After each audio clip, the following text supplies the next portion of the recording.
இந்த இடத்துல தான் ராமாயணத்தில் நடந்த கடைசி போரானது நடந்ததுன்றாங்க. அனுமன் வந்து முத சீதா தேவியை இந்த வனத்துல வந்து பாக்குறாரு. அவருடைய காலச்சி இந்த இடத்துல இருக்கு. இவங்க வந்து ராமனை பிரிஞ்சு இருந்ததால ரொம்ப மனசு கஷ்டப்பட்டு ரொம்ப அழுதுருக்காங்க. அவங்க கண்ணீரால ஏற்பட்ட குழிகள் தான் இது எல்லாமே. பல அதிசயங்கள் இந்த ஒரு இடத்துல இருக்கு. இதெல்லாம் வரலாற்று பொக்கிஷங்கள், பாதுகாக்கப்பட வேண்டியவை.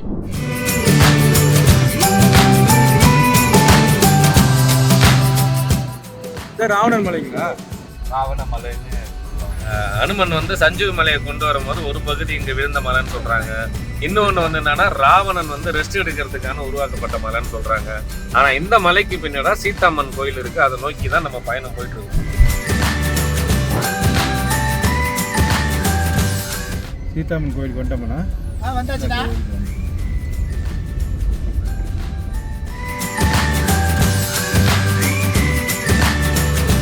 சீதா அம்மன் கோயிலுக்கு வர்றதுக்கு நுவர்னியாலிருந்து அரை மணி நேரத்துக்கு ஒரு டைம் பேருந்து வசதிகள் இருக்கு. இந்த ஊரோட பேர் வந்து பாத்தீங்கன்னா சீதா எல்லி. அதாவது நூரெல்லியா எப்படியோ அதே மாதிரி இது சீதா எல்லி. இந்த சீதாம்மன் தான் இந்த நகரத்துக்கு வெளிச்சம்ன்றதால எல்லின்னு வச்சிருக்காங்க. எலிய அப்படின்றதுக்கு வெளிச்சம்ன்ற ஒரு பொருள். அதனால சீதா அம்மன் இந்த இடத்துல வெளிச்சமா இருக்கிறாங்க. நான் கோயிலுக்கு போகிறதுக்காக இங்கேயே தண்ணி வச்சுருக்காங்களா? இந்த கோயிலுக்கு போகிறதா இருந்தால் கொஞ்சம் சுத்தமாகவே தான் போகணும். கை காலெலாம் எதுக்குள்ள கழுவலாம். அங்கே கோயில் அடியிலையும் இருக்குது. இந்த இடத்துக்கு நம்ம போகும்போது புத்தர் கோயிலுக்கெல்லாம் எப்படி நம்ம காலை கழுவிட்டு போகிறோமோ அதே போல சீதாம்மன் கோயிலுக்கு போகும்போதும் காலை கழுவிட்டு போகணும். ஜானகிராமன் சீதா தேவியை பார்க்க போறீங்க? ஆமாண்ணா. எப்படின்னு கேட்டால் சீதாவுக்கு மறுபெயர் வந்து ஜானகி. ஓஹோ. சீதாராமன்றது வந்து சீதாவும் ராமனும் சேர்ந்து தான் சீதாராமன்ற பேரு. முத்துராமன் சீதாராமன் சிங்கப்பூர் போயிட்டாரு. ஜானகிராமன் இலங்கை வந்திருக்காரு. கரெக்டா? சீதாவுக்கு மறுபெயர் வந்து ஜானகினா. அதனால ஜானகிராமன் எனக்கு பேர் வச்சாங்க. அசோகவன காடு. இப்போ அப்பெல்லாம் ரோடே இல்லையா. இப்போ வந்த பாட்டியும் கேட்டால் இங்கே இருக்கிற அண்ணனும் சொன்னாங்க. இங்கே இருக்கிற பசிக்கு மக்களையும் கேட்டால் பின்னாடி இது என்ன மரம் பாருங்க. அது பூரா பைனஸ் மரம். அதாண்டா அசோக மரம். கையில மரடா. அதாண்டா அசோக மரம். அசோக மரம் நான் மறந்துட்டேன். இவர் வந்து பாட்டியும் கேட்கல, இங்க இருக்கிற ஆட்களையும் கேட்கல, நம்மள கூட்டிட்டு வந்தார் இல்லையா நம்ம நண்பர், அவரே கேட்டு சொல்றாரு. ஏன்னா இது வந்து உண்மை. நம்ம சூரக்குடி ஃபுல்லா அதான் இருக்கு.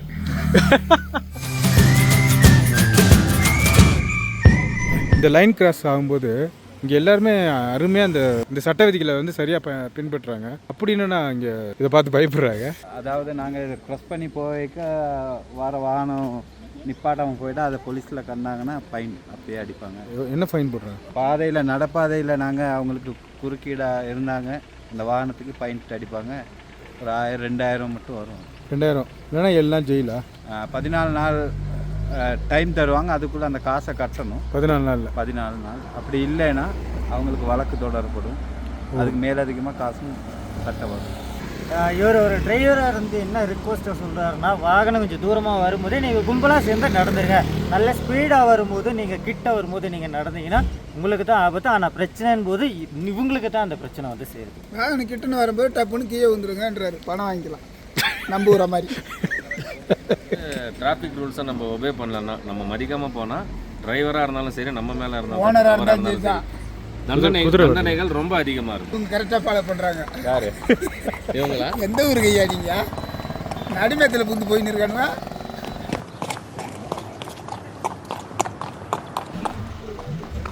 போகலாமா உள்ளேயே? போகலாண்ணா.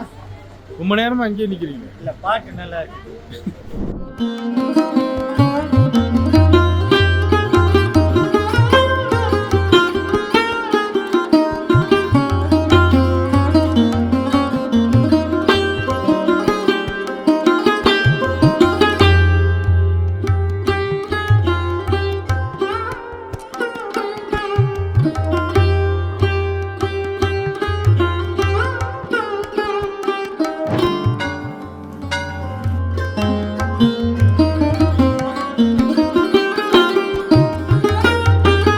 சீதாம்மன் கோயிலுக்கு வந்தோம். உள்ளே போயிட்டு திவ்யமாக சாமி கும்பிட்டோம். தனித்தனி கருவறைகள் வச்சுருக்காங்க. சீதாம்மாவுக்குன்னு தனி கருவறை இருக்குது. அங்கே போயிட்டு சீதாம்மாவை பார்க்கலாம். அது பக்கத்துலேயே வந்து அர்ச்சனை செய்கிறதுக்கு ஐயர் இருக்காங்க. அங்கே ராமர் சீதாம்மன் இருக்காங்க. அந்த இடத்துல நம்ம வெளியில் வாங்கின டிக்கெட்டை காட்டினாலே அர்ச்சனை பண்ணி கொடுக்குறாங்க. அர்ச்சனைக்கு நீங்கள் பொருள் எதுனா வாங்கிட்டு வந்தாலும் சந்தோஷமாக வாங்கிட்டு வரலாம். அப்படி நம்ம எதுவுமே இல்லைனாலும் வெறும் டிக்கெட்டை மட்டும் காட்டினாலே நம்மளுடைய ராசி நட்சத்திரம் கேட்டு அர்ச்சனை பண்ணுறாங்க. அர்ச்சனை பண்ணி நமக்கு பிரசாதம் கொடுத்துருக்காங்க. அந்த டிக்கெட்லேயே நமக்கு பூ வச்சு குங்குமம் வச்சு கொடுத்துருக்காங்க.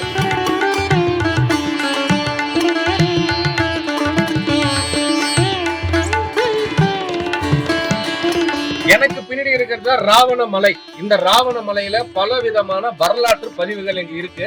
அதெல்லாம் பார்க்கறதுக்கு தான் நாங்க இங்க வந்திருக்கோம். ஒரு சில விஷயங்கள் உங்களுக்கு நாங்க சொல்றோம். இந்த இடத்துல தான் ராமாயணத்தில் நடந்த கடைசி போரானது நடந்ததுன்றாங்க. இந்த இடத்துல, அதாவது இது ராவண மலை. இந்த ராவண மலையில நடந்திருக்கு. பின்னாடி இருக்கிற அசோக வனம் இங்கேயும் நடந்திருக்குன்றாங்க. இதெல்லாம் வந்து வரலாறுல இருக்கு. நீங்க ராமாயணம் நல்லா தெரிஞ்சவங்க கண்டிப்பா இதெல்லாம் புரிஞ்சுப்பீங்க. இந்த மலையில வந்து ராவணன் வந்து பயிற்சி எடுத்ததாகவும், போர் பயிற்சியில இருந்து அவருக்கு தேவையான எல்லா பயிற்சியும் எடுத்ததாகவும், அதோட அவர் குளிக்கிற இடம் எல்லாமே, ஒரு கால் வைக்கிற இடங்கள் எல்லாமே வந்து பாத்தீங்கன்னா அந்த இடத்துல பெரிய பெரிய பள்ளங்கள்லாம் ஸ்விம்மிங் பூல் மாதிரி இருக்குன்றாங்க. மக்கள் யாருமே உள்ள அலோ பண்ணல. உள்ள போனவங்களும் வெளியில வரல. அதனால பல மர்மங்கள் இருக்கிறதால அதை இன்னும் ஆராய்ச்சி பண்ணாம அப்படியே இருக்கிறாங்க. இங்க உள்ள இருக்கிற லோக்கல் மக்கள் மட்டும் சொன்னது என்னன்னா, மற்ற எல்லா மலைகளும் மக்கள் வந்து குடியேறி இருக்காங்க.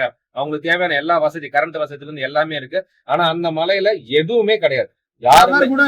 யாருமே அங்க வந்து வாழறது கிடையாது. ஏன்னா இது ராவணனோட மலை. அதனால அதுக்குள்ள போனீங்கன்னா நமக்கு கண்ணுக்கு எட்டாதது, மூளைக்கு எட்டாத விஷயங்கள்லாம் பல விஷயங்கள் இருக்கு.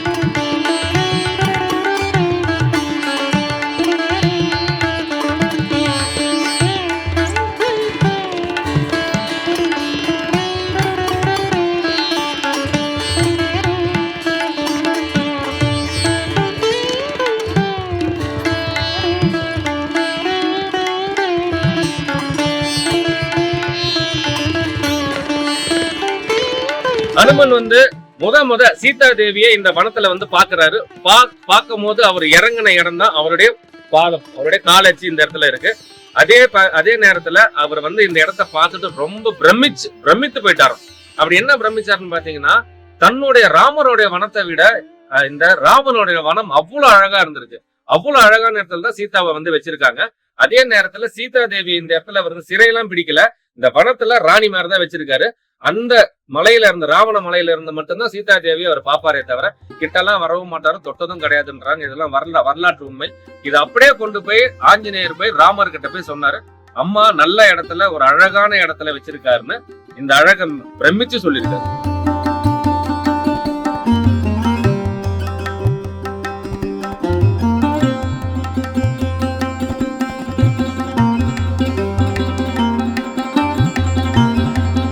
அனுமன் வந்து முத சீதா அம்மாவை இந்த இடத்துல தான் பார்த்தாரு. அதுக்கான பின்னாடி சோடைகள் இருக்கு. இங்க அனுமன் வந்து பாத்தீங்கன்னா ஒரு தீவிர ராமர் பக்தர்ன்றோம்னா அவர் கிட்ட வந்து பெண்களே சேர்த்துக்க மாட்டாரு. அதுவும் ஒரு தாய்க்கு நிகரா பாக்குறவர் யாரு? சீதா தேவி அம்மா பாப்பாரு, தெய்வமா பாக்குறவர். அவர் தொடவே மாட்டார். அதனாலதான் இருக்கிற தகவலை மட்டும் கொண்டு போயிட்டு இந்த மாதிரி அசோகவனத்துல ராவணனால சிறைப்பிடிக்கப்பட்டு இந்த இடத்துல இருக்காங்கன்னு ராமன் கிட்ட சொல்லி, ராமன் வந்து சாதா அவர் 10 அவதாரம் இருக்கு, பெருமாள் அவதாரம். அது ஒரு அவதாரம் தான் ராமர் அவதாரம். அவரும் சாதா நம்மள மாதிரி ஒரு மனித பிறவி எடுத்துதான் கல்வி பயின்றாரு, வில்வித்தை, அவருக்கு தேவையான பயிற்சி எல்லாம் எடுத்து ஒரு மனிதனா தான் வாழ்ந்தார். அவர் கடவுளா இருந்திருந்தாருன்னா கண்டிப்பா அனுமனுக்கு இந்த இடத்துல வேலையே இருந்திருக்காரு. அதனாலதான் இவ்வளவு கதைகள், இவ்வளவு வரலாறுகள்.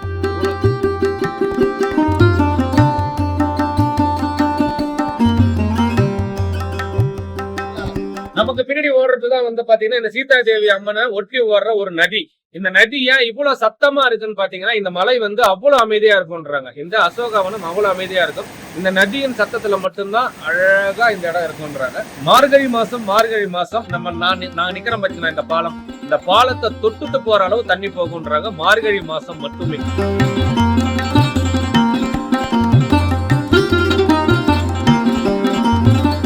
எனக்கு பின்னாடி நிக்கிற மலைதான் வந்து பாத்தீங்கன்னா அசோக வனம். இந்த அசோக வனத்துல இருக்கிற எல்லா மரமும் அசோகா மரம். எனக்கு எவ்வளவு வான் உயர்ந்து நிக்குது பாருங்க மரம்.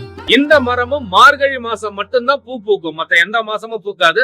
இந்த நதியும் மார்கழி மாசத்துலதான் அவ்வளவு உயரமா பாய்ந்து போகும். இதுவும் பூ பூக்கும்.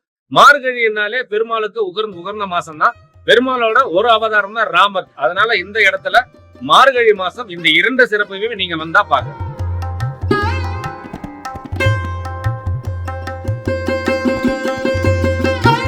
நான் நிக்கிற பாறைதான் வந்து பாத்தீங்கன்னா அனுமன் வந்து சீதா தேவியை தேடி இந்த வனம் ஃபுல்லா சுத்தினாரு. அப்ப வந்து சுத்தும் போது பாத்தீங்கன்னா சீத்தைய பாத்துட்டாரு. பார்த்த உடனே அங்க இருந்து நேரா குதிச்ச இடம் தான் இது. அவருடைய ஒரே ஒரு பாதம் மட்டும் பட்ட இடம் தான் இந்த அனுமன் பாதம்.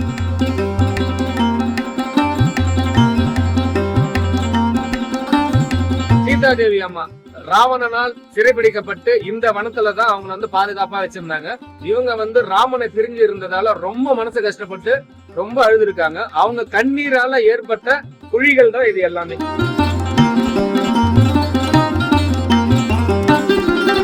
நீங்களும் இலங்கை வாங்க. இலங்கை வந்தா நோரலியாக்கு வாங்க. நோரலியா வந்து ரெகுலரா பஸ் வசதி இருக்கு. பஸ் மூலியமா இங்க வாங்க. சீதாம்மன் கோயில பாருங்க. ராமாயணம் தெரிஞ்ச வரலாறு ஃபுல்லாவே இங்க இருக்கு. எல்லாமே இதெல்லாம் உண்மையா அப்படின்னு ஒரு கேள்வி உங்களுக்குள்ளே எழும். அதுக்கான சூடுகள் எல்லாமே இந்த இடத்துல இருக்கு. அனுமன் சீதையை பார்த்த இடம், சீதை அழுது அந்த குழி உருவான இடம். மார்கழி மாசம் நதி எந்த அளவுல வேகம் போகுமோ அதையும் நம்ம பார்க்கலாம்.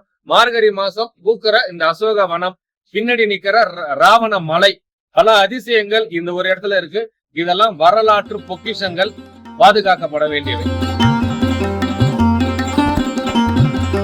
சீதாதேவி அம்மனுடைய ஆலயத்துக்கு வந்தா மதியம் வர பக்தர்களுக்கு அன்னதானம் வழங்குறாங்கன்னா சீதாதேவி அம்மனுடைய அருளால.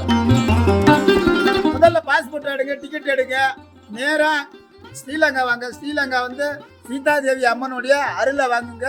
நாங்க சீதாதேவி அம்மனுடைய அருளை வாங்கிட்டோம்.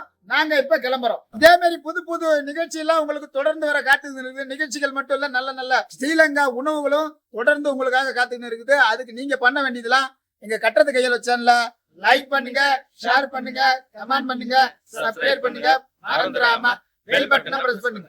Facebookல பேஜ் இருக்கு, லைக் பண்ணுங்க, ஷேர் பண்ணுங்க, ஃபாலோ பண்ணுங்க. இன்ஸ்டாகிராம்லயே பேஜ் இருக்கு, கட்டுறது கையில் பாண்டி. அந்த பேஜை லைக் பண்ணுங்க, ஷேர் பண்ணுங்க, ஃபாலோ